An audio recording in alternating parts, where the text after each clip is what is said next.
हमें अपनी पार्टी व मूवमेंट को फिर से आगे बढ़ाना है तथा आगे चलकर सत्ता में भी जरूर आना है। तभी फिर यहाँ गरीब, असहाय, दुखी, पीड़ित व कमजोर वर्गों के लोगों का सही से भला हो सकता है। और अब तो इनके प्रति जातिवादी मानसिकता रखने वाली पार्टियों के साथ साथ जातिवादी मीडिया भी, जिसमें सोशल मीडिया भी शामिल है, ये भी नहीं चाहता है कि यहाँ के खासकर गरीब, दबे कुचले, गरीब व लाचार लोग बाबा साहब की मूवमेंट के मुताबिक चलकर सत्ता की मास्टर चाबी खुद अपने हाथों में है और उसके लिए वे किसी भी हद तक गिरकर अपना गंदा व घिनौना आदि खेल खेलते रहते हैं। इसलिए यूपी का वर्तमान चुनाव परिणाम बीएसपी के करोड़ों लोगों की रात दिन की कड़ी तन मन धन की मेहनत का ये वाजिब फल कतई नहीं है। फिर भी बाबा साहब के अनुयायी पार्टी होने के नाते इस पार्टी के लोगों को अपनी हिम्मत कतई नहीं हारना है, बल्कि पत्थर काटकर रास्ता बनाने का अपना प्रयास व संघर्ष हर हाल में आजीवन जारी रखना है। जबकि ऐसे खराब राजनीतिक हालात बीजेपी ने भी देखे हैं, जब आजादी के बाद से काफी लंबे समय तक देश में राज करने का मौका यहाँ की जनता ने इनको नहीं दिया है। बल्कि यूपी में भी सन 2017 से पहले भाजपा की स्थिति यहाँ कोई खास अच्छी नहीं थी और अब इसी प्रकार कांग्रेस पार्टी भी लगभग उसी हालत से गुजर रही है जिस खराब हालत से पहले भाजपा गुजर चुकी है। इसलिए कल आए चुनाव परिणाम आगे के लिए सबक, जिसके परिप्रेक्ष्य में यहाँ मैं ये कहना जरूरी समझती हूँ कि चुनाव में पूरे यूपी से मिले फीडबैक के मुताबिक जातिवादी मीडिया अपनी अनवरत गंदी साजिशों प्रायोजित मैनेज किया हुआ मतलब सर्वे आदि कार्यक्रमों एवं लगातार नेगेटिव प्रचार के माध्यम से खासकर मुस्लिम समाज व भाजपा विरोधी हिंदू समाज के लोगों को भी गुमराह करने में ये प्रचारित करके काफी हद तक सफल साबित हुआ है कि बीएसपी भाजपा की बी टीम है तथा ये पार्टी सपा के मुकाबले में कम मजबूती से चुनाव लड़ रही है। ये खूब इन्होंने प्रचार किया, जबकि सच्चाई इसके विपरीत है, बिल्कुल उलट है, क्योंकि भाजपा से बसपा की लड़ाई राजनीतिक के साथ साथ सिद्धांतिक व चुनावी भी थी। लेकिन मीडिया द्वारा इस प्रकार के लगातार दुष्प्रचार आदि किए जाने के कारण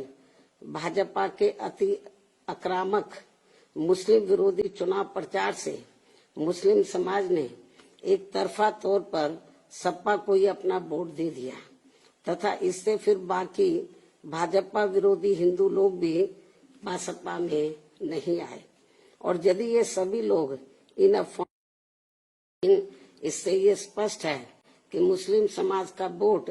यदि दलित समाज के साथ मिल जाता, जैसा कि बंगाल के चुनाव में टीएमसी के साथ मिलकर भाजपा को धराशायी करने का चमत्कार परिणाम दिया था, तो फिर वैसे ही परिणाम यहाँ भी दोहराए जा सकते थे। साथ ही ये लोग हमेशा इस तथ्य को ऐन वक्त पर भूल जाते हैं कि केवल बीएसपी ही यूपी में भाजपा को सत्ता में आने से रोक सकती है, सपा नहीं। इनकी इसी गलत सोच का ही ये नतीजा है कि भाजपा फिर से सत्ता में वापस यहाँ आ गई है। और यदि यूपी में तिकोना संघर्ष हुआ होता, जिसकी पूरी संभावना भी थी, तो तब यहाँ यूपी के परिणाम बीएसपी की अपेक्षा के मुताबिक आते तथा फिर भाजपा को सत्ता में आने से रोक लिया जाता। अर्थात कुल मिलाकर मुस्लिम समाज बीएसपी के साथ तो लगा रहा, किंतु इनका पूरा वोट समाजवादी पार्टी की तरफ शिफ्ट कर गया और इनके इस गलत फैसले से बीएसपी को बड़ा भारी नुकसान ये हुआ कि बीएसपी समर्थक अपर कास्ट व ओबीसी समाज की विभिन्न जातियों में भी ये डर फैल गया कि सपा के सत्ता में आने से दोबारा यहाँ जंगल राज आ जाएगा और फिर ये लोग भी भाजपा की तरफ चले जाएंगे। इस प्रकार से भाजपा को हराने के लिए मुस्लिम समाज ने बार बार आजमाई हुई पार्टी बीएसपी से ज्यादा सपा पर भरोसा करने की बड़ी भारी भूल की है, जिसकी सजा बीएसपी को मिली है। यह काफी कड़वी व सीख लेने वाली भी है। जिसकी सजा बीएसपी को मिली है कि हमने पे भरोसा किया, जिसकी सजा बीएसपी को मिली है वह काफी कड़वी व सीख लेने वाली भी है। इसलिए इस कड़े अनुभव को खास ध्यान में रखकर ही अब बीएसपी आगे अपनी रणनीति में बदलाव जरूर लाएगी। लेकिन ऐसे हालातों में भी बीएसपी मूवमेंट के हित में संतोष की बात ये रही है कि दलितों में से खासकर मेरे खुद के अपने समाज का वोट हमेशा की तरह इस बार भी अपनी मूवमेंट व पार्टी की लीडरशिप के साथ चट्टान की तरह पूरी मजबूती के साथ खड़ा रहा है। जिन पर मैं कितना भी गर्व महसूस करूं वह कम ही होगा, तथा उनका जितना भी मैं आभार प्रकट करूं वह कम ही होगा। और अब मेरी उन सभी से ये भी अपील है कि उन्हें अपना मनोबल बिल्कुल भी नहीं गिरने देना है, क्योंकि बाबा साहब के अनुयायी कभी भी अपनी हिम्मत नहीं हारते हैं तथा वे अपना संघर्ष लगातार जारी रखते हैं। सफलता फिर एक दिन झक मारकर हमारे कदम जरूर चूमेगी। हमें बाबा साहब के कारवा को न रुकने देना है न झुकने देना है। साथ ही हमें ये भी मानकर चलना चाहिए कि अब बुरा वक्त खत्म होने वाला है, क्योंकि पूरा खून पसीना बहाने के बावजूद भी जो यूपी का इस बार परिणाम आया है तो उससे बुरा और क्या हो सकता है। अर्थात पार्टी के लोगों को निराश व हताश कतई नहीं होना है और अपने स्वाभिमान व मूवमेंट की सफलता के लिए पहले की तरह ही पूरे जी जान से पार्टी के कार्य में लगे रहना है। साथ ही इस बार यूपी में पार्टी की अपेक्षा के मुताबिक नतीजे नहीं आने को लेकर फिर से मैं उन्हें ये कहना चाहती हूँ, इस बार चुनाव में मुसलमानों का वोट एक तरफा सपा की ओर जाते देखकर दलित वर्ग में से मेरे खुद के समाज को छोड़कर बाकी सभी हिंदू समाज ने सपा के रहे गुंडा, माफिया, आतंकी व भ्रष्ट राज को याद करके तथा ये सोचकर कि कई हिंदुओं का वोट बंटने से सपा सत्ता में वापस न आ जाए, इसके डर से इन्होंने बीजेपी की नीतियों व कार्यशैली से दुखी व परेशान होते हुए भी अपना एक तरफा वोट बीजेपी को अंदर अंदर ट्रांसफर कर दिया, जिसने फिर बीएसपी को सन 1977 में कांग्रेस पार्टी की हुई स्थिति की तरह यहाँ चुनाव में लाकर खड़ा कर दिया है। हालांकि इसके बाद फिर अगले हुए चुनाव में कांग्रेस पार्टी पूर्व की तरह यूपी सहित देश के अन्य राज्यों में भी पुनः सत्ता में वापस आ गई थी। कहने का तात्पर्य ये है कि राजनीति में कभी कभी वर्तमान की तरह ऐसे उतार चढ़ाव भी आते हैं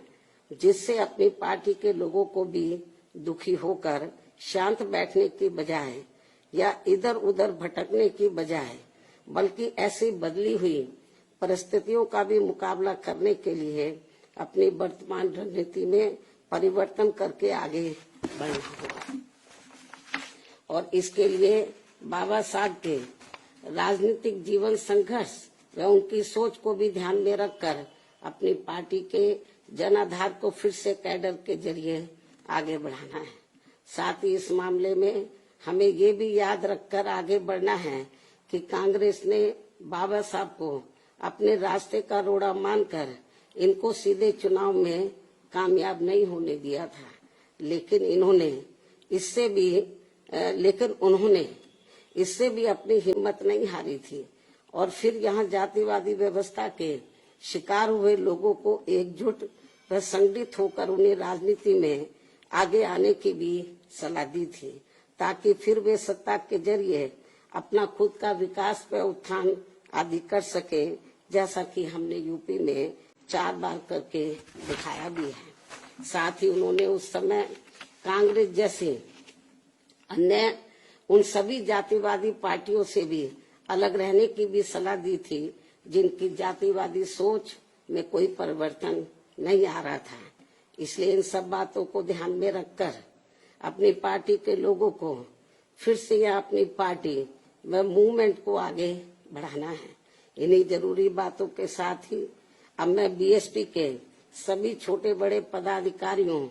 कार्यकर्ताओं एवं अनुयायियों के साथ साथ सब समाज के उन सभी लोगों का भी हृदय से आभार प्रकट करती हूँ, जिन्होंने बीएसपी को जिताने के लिए यहाँ रात दिन काफी कड़ी मेहनत की है